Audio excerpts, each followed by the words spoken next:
Hey everyone, my name is Nathan Payne. Welcome back to another episode of Blu Ocean Crypto. So today I've got a real good one for you guys. I want to go over 6 of the top trophy bases right now, currently in Heroes of Mavia.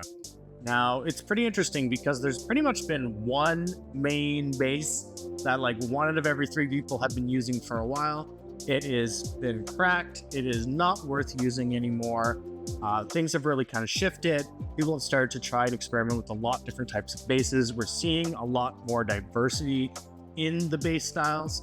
And I've spent the last few weeks really rigorously testing lots of different variations of these bases and tracking players in BOG to see how they've been doing with their trophies and which bases really are performing the best right now. So without further ado, let's jump right in. Play. Okay, so this one is actually similar to an old style box base that people were using, but there's different variations of it, and this is one that I personally liked. I especially liked the layout of the defenses and how things are positioned, especially with the 2 rocket towers kind of being on the bottom left. Where Mira is, she can still be baited out of the base, but that's not necessarily a bad thing when it comes to these bases, because the idea is you've got to try to get them to punch into the base. And generally people will fail with like 44, 46, even 48%. We all know that hurts when you're the attacker. So this one actually is doing really pretty well, and it's a variation of that more popular box base that everyone's seen for a very long time. Now, just kind of moving along, this is one that I recently designed. Wasn't too sure how it was going to perform. It's done a lot better than I expected. I noticed I'm getting a lot of victories with this. People are failing between 38 and 44% on average. Some people are squeezing the occasional 1 or 2 star, but very rarely have I ever seen the 2 star happen. The idea is I've got this kind of gap opening in the center. You cannot drop any troops in the center. It is closed, but you can see I've got the 3 ice towers on that bottom. So people would naturally think I'm trying to protect that bottom entry, but that's actually a trap. It's interesting. I've seen people come from pretty much every angle on this base. It's actually kind of difficult for them to get their boom carts in, which is really where it kind of messes them up. I notice people will try for 3 entries, and sometimes they only end up succeeding in really making 1 entry. And that's where everything just messes up for them. They've got 1 way in. Everything is too clumped up. Because I've got the motors spread out pretty well, it makes for a bad day for them. So I'm really enjoying this one. This is my personal favorite that I've been using lately. And just kind of moving along, this is another one that I made and I was experimenting with. Made lots of adjustments on this, and this has been doing exceptionally well too. You would think it's kind of easy for people to snag the 1 star, but it's not. It seems to be holding off people just doing the whole trash kind of thing around the edges relatively well. And then of course the argument is which is the best way to enter the base. People are almost always avoiding the main entrance because of that double triple layer. They're trying to come in from the bottom left, the top right, or the back. And it really depends on, can they get to that second layer wall with their boom carts and open up 2 or 3 entries. And from all the replays I've watched on this base, it's like flipping a coin, probably even worse odds than that. People are just not consistently able to get to that second layer wall and get into that center area. A few times that I have seen people do it, they barely squeaked out with a star or barely squeaked out with getting the headquarters. So this one's been performing very well for me as well.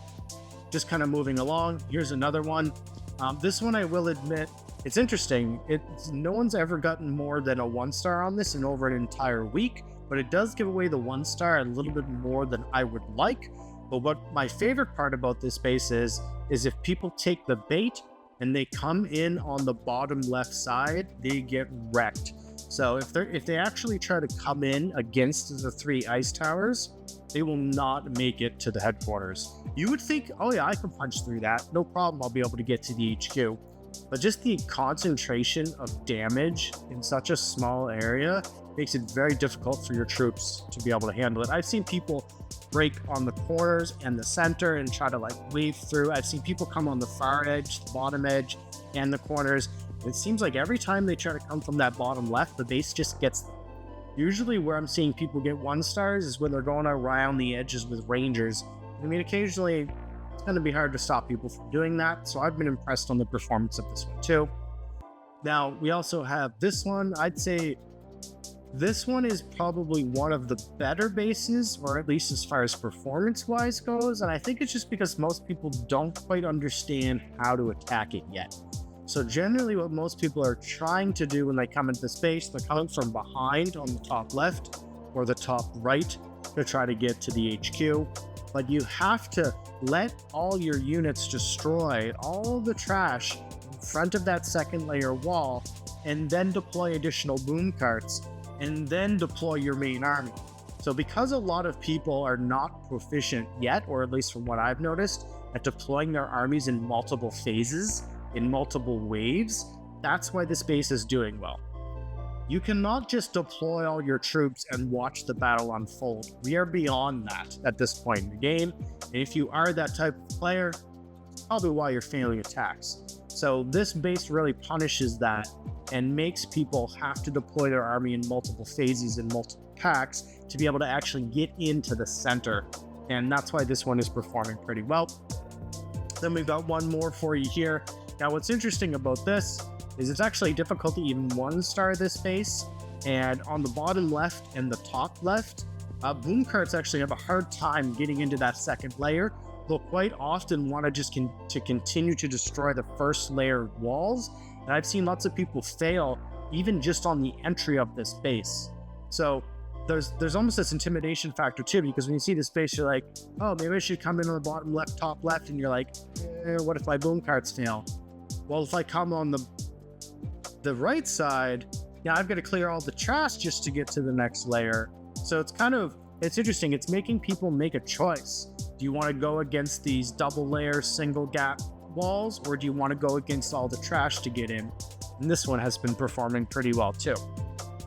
So just to kind of go in reverse, we'll go through these one more time just to kind of quickly show you. We had this base, this one, this is the third, here's another, this one, and there's the original. I want to play. Okay, awesome. Hope you guys enjoyed this video. Feel free to pause it anywhere along the way so you can copy these bases.